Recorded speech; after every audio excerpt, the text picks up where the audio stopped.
आज हम चर्चा करेंगे संत वाणी से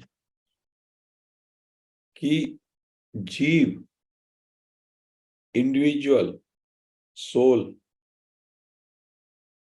बार बार संसार में लौट के क्यों आता है। पुनर्जन्म का जो सिद्धांत है, हम अपने शास्त्रों में पढ़ते हैं कि व्यक्ति की मृत्यु होती है और फिर से उसको पुनर्जन्म लेना पड़ता है। तो इसमें गीता में भी इसमें कहा गया है कि ये जो जीव है ये मेरा अंश है, परमात्मा का अंश है, और वो संसार में आकर के जीव बना है। तो भगवान कहते हैं मेरा परम धाम ऐसा है, यद गत्वा न निवर्तन्ते तद धाम परमम मम। मेरा परम धाम ऐसा है जहां जाने के बाद वापस लौटकर आना नहीं पड़ता। ये गीता में कृष्ण कहते हैं ऐसा कि मेरा परम धाम ऐसा है जहां पर एक बार कोई चला गया तो उसको फिर वापस लौट के संसार में नहीं आना पड़ता। तो फिर जीव को भगवान के धाम में जाना चाहिए। तो अब प्रश्न उठता है, संत कहते हैं फिर जीव को तो जब भी जीव का समय समाप्त हो उसको परम धाम में ही जाना चाहिए। जैसे कोई संतान अपने पिता के घर जाती है, उसी प्रकार जीव को भगवान के धाम में ही जाना चाहिए। लेकिन जीव संसार में वापस लौट के क्यों आता है, इस बात को हमें ध्यान से सुनना होगा। ये संतों का कोई प्रवचन में पढ़ रहा हूं। जैसे आप सभी यहाँ सत्संग के लिए आए हैं, आप सत्संग के लिए आए और समय पूरा होने पर यहाँ से चले जाएंगे। वो संत कह रहे हैं कि आप मेरे पास सत्संग के लिए आए और जब आपका समय पूरा होगा आप चले जाएंगे। और जाते समय यदि आपकी कोई चादर या कोई पर्स गलती से यहाँ छूट जाए, भूल से यहाँ छूट जाए, या कोई आपकी चीज यहाँ रह गई हो, तो उसे वापस लेने के लिए फिर आना पड़ेगा आपको। इसी तरह इस जीव ने संसार की जिन जिन चीजों से ममता कर ली है, चाहे वो उसका परिवार हो, घर हो, जमीन हो, वस्तु हो, रुपए हो, उनके छूटने पर ममता के कारण उसे लौटकर आना पड़ता है। ये बहुत बड़ी बात है। मनुष्य जो है मृत्यु के बाद परम धाम में जाए, क्योंकि जीव जो है परमात्मा का अंश है। लेकिन चूंकि उसने संसार की वस्तुओं से, लोगों से आसक्ति कर ली है, तो जैसे आप सत्संग में आए यहाँ और आपका कोई चीज छूट गया तो उसे लेने के लिए आपको वापस आना पड़ता है। इसीलिए उन वासनाओं को, उन आसक्ति को, उस चाह को मिटाने के लिए, पूरा करने के लिए फिर आपको वापस संसार में आना पड़ता है। संसार में जिन वस्तुओं को आपने अपना माना है वहां लौटकर आना ही पड़ेगा। यह शरीर तो सदा रहेगा नहीं, इसलिए चूंकि ये शरीर की तो उतनी कैपेसिटी नहीं है, तो दूसरा शरीर आपको धारण करना पड़ेगा। और किसी भी योनि में आप जन्म लें, हमें उन वस्तुओं को लेने के लिए वापस आना ही पड़ेगा, क्योंकि हमारी उन वस्तुओं में, उन रिश्तों में, उन पदार्थों में, उन व्यक्तियों में हमारी रुचि है। कहते हैं कि इसमें वो संत एक कथा सुना रहे हैं कि श्री गुरु नानक महाराज कहीं जा रहे थे और उनके साथ दो चार शिष्य भी उनके साथ थे। किसी शहर से वो गुजरे गुरु नानक, वहां पे धान की मंडी थी। धान एक जिससे चावल बनता है, उस धान की, अनाज की मंडी थी बहुत बड़ी, और गुरु नानक अपने शिष्यों के साथ उससे निकल रहे थे। धान की मंडी में गेहूं, बाजरा, मोठ, चना आदि अनाज के बहुत से ढेर पड़े थे। अनाज की मंडी में, धान की मंडी में बहुत सारे अनाजों के ढेर पड़े हैं। इतने में एक बकरा आया और एक मोठ की ढेरी में से मोठ खाने लगा। मोठ एक दाल होती है, उसको खाने लगा बकरा। वहां पर उस ढेरी का मालिक बैठा था। जिस ढेरी पे बकरा मोठ खा रहा था उस पे उसका मालिक भी बैठा था। उसने बकरे के केश पकड़ लिए, बकरे के जो बाल हैं वो पकड़ लिए और उसके मुख पर डंडे मारने लगा। बकरे के मुंह पर डंडे मारने लगा।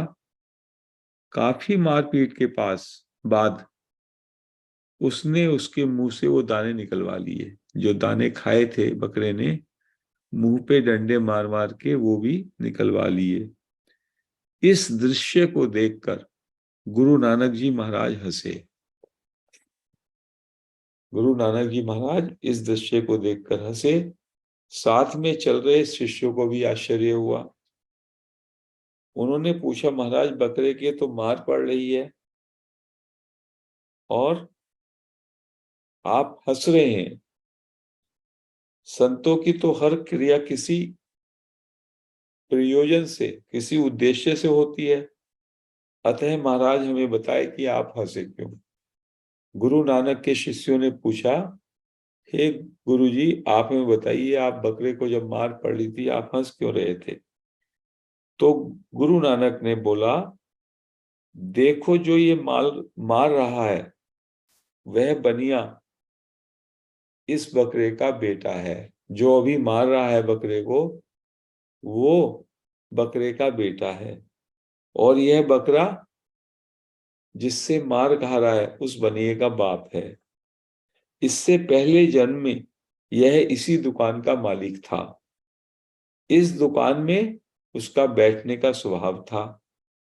भीतर दुकान और बाहर जो बरामदा है उसी में वो बैठा रहता था बकरा।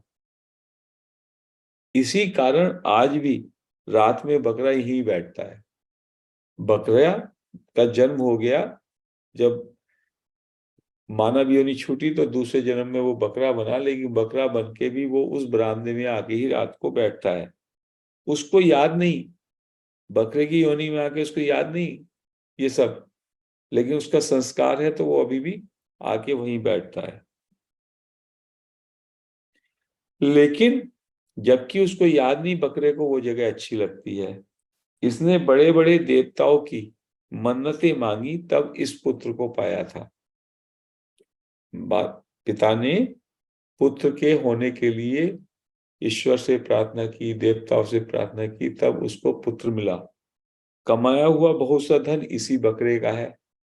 जो अभी उसके बेटे पे है, बनिए पे, वो सारा धन भी बकरे का है।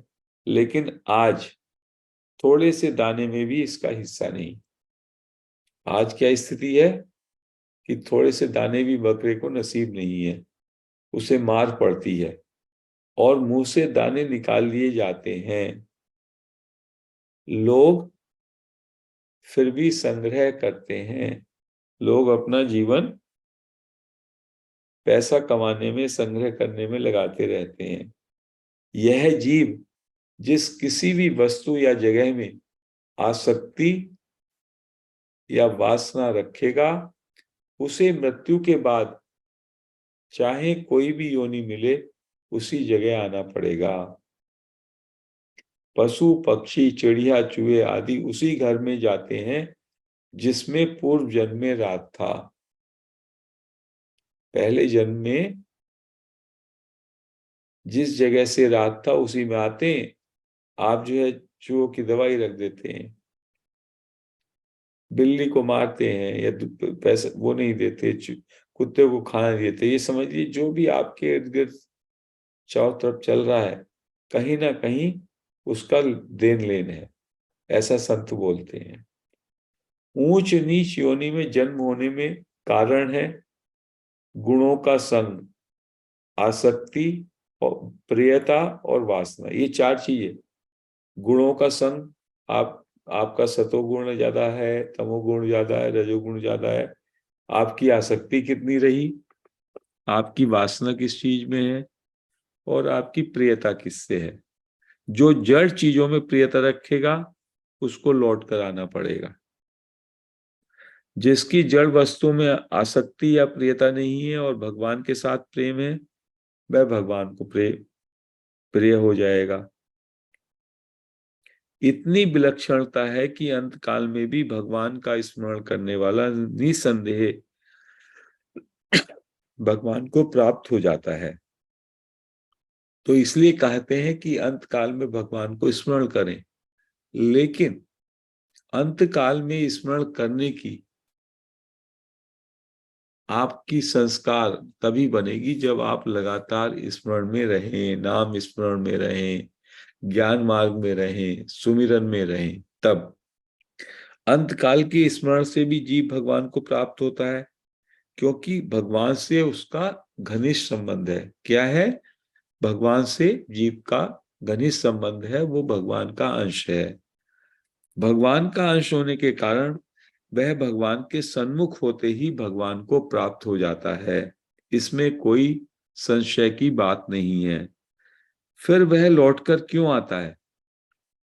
इसका खास कारण यह है कि संसार की चीजों में अपनापन कर लेने से मजबूर होकर उसको यहां आना पड़ता है।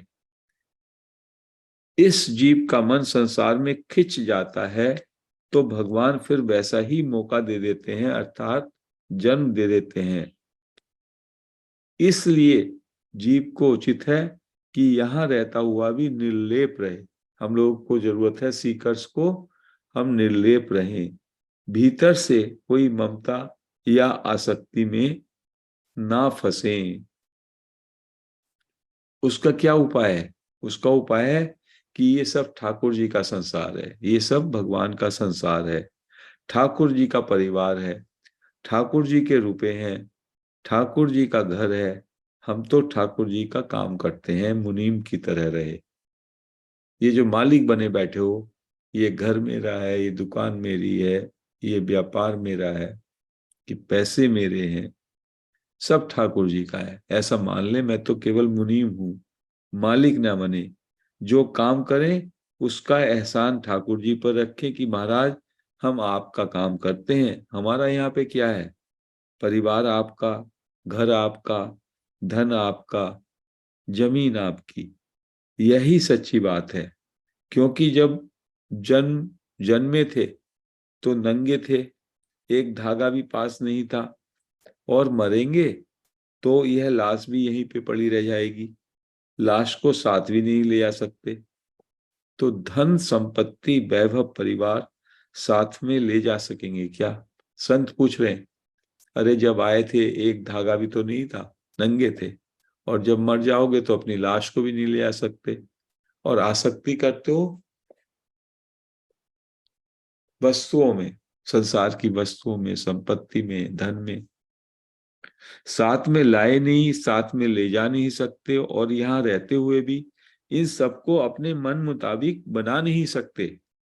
सबका प्रत्यक्ष अनुभव है कि आपके पुत्र पुत्री आपका कहना नहीं मानते, आपकी पत्नी आपका कहना नहीं मानती, कुटुंबी जन आपकी बात नहीं मानते। तो सिद्ध हुआ कि आपको इनको अपने मन मुताबिक नहीं बनाना, या बना नहीं सकते। जितने दिन चाहे साथ में रख नहीं सकते, बदल नहीं सकते, उनका स्वभाव नहीं बदलेगा, यह आपके हाथ की बात नहीं। फिर भी इनको कहते हैं ये मेरी चीजें, ये मेरे कैसे हुए बताइए?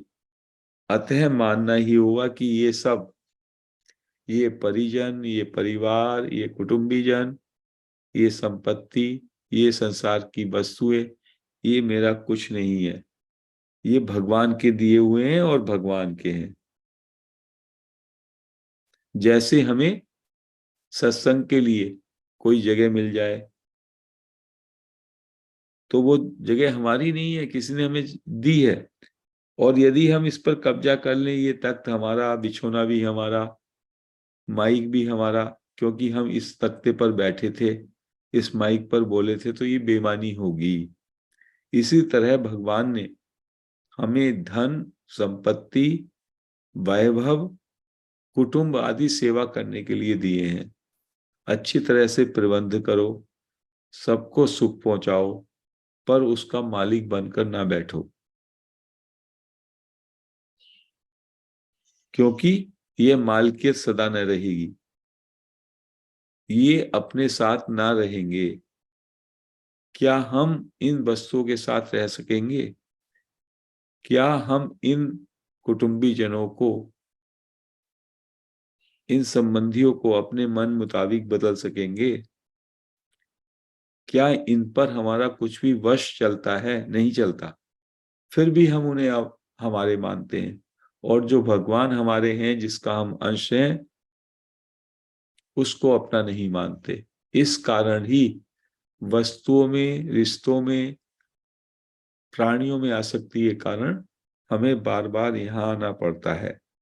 तो वस्तुओं के साथ अपने मन की मान्यता है, अपनापन है नहीं, हमने मान्यता कर ली है कि वस्तुएं हमारी हैं। प्रभु के साथ अपनापन वास्तव में है, निश्चित है, केवल हम उनको भूल गए हैं। प्रभु अपने होते हुए भी हम उनको भूल गए और उनसे विमुख हो गए, और संसार कभी अपना हुआ नहीं, हो सकता नहीं, उसको हमने अपना मान लिया। इसीलिए हमें बार बार संसार में लौटकर आना पड़ता है। अगर इनको आप अपना नहीं मानते तो आप यहां वापस नहीं आते। तो संत कहते हैं, आप संसार की वस्तुओं का उपयोग करो, सेवा में लगाओ, उनको अपना ना मानो। वो सब ठाकुर जी के हैं, सब भगवान के हैं। हम तो केवल उनका उपयोग करने के लिए, सेवा के लिए उनका उपयोग करने के लिए आए हैं। हम तो भगवान के हैं, हम तो ठाकुर जी के हैं। तो फिर आपकी इस संसार की किसी भी वस्तु, किसी भी प्राणी, किसी भी पदार्थ में आसक्ति ना रहेगी, और हमेशा आप भगवान के साथ अपने नित्य संबंध का आपको बोध रहेगा। तो एक बार जब आपका शरीर छूटेगा तो आप भगवान के धाम में चले जाएंगे। भगवान के धाम में न जाने का केवल यही कारण है कि हम संसार की वस्तुओं में हमारी आसक्ति, हमारी वासनाएं, हमारी चाह रहती है, और उस चाह को पूर्ण होने की वजह से हमें बार बार वापस संसार में लौटना पड़ता है। तो चाहे तो ज्ञान मार्ग से, चाहे भक्ति मार्ग से, किसी भी तरीके से हमको जो हमारी आसक्ति है, जो हमारी चाह है, उसको समाप्त करना है, क्योंकि वो चाह झूठी है, आसक्ति निराधार है। ये केवल मोह ममता के कारण है। तो हमें मोह को छोड़ना है, ममता को छोड़ना है, वासना को छोड़ना है, और इस सब के लिए महर्षि रमन द्वारा बताया गया सेल्फ इंक्वायरी का मार्ग बहुत ही इफेक्टिव है। सेल्फ इंक्वायरी के माध्यम से या समर्पण के माध्यम से, भक्ति के माध्यम से हम अपने साथ परमात्मा के नित्य संबंध को और अपने स्वरूप को बोध कर सकते हैं। आज हम इस चर्चा को यहीं समाप्त करेंगे। हरि ओम।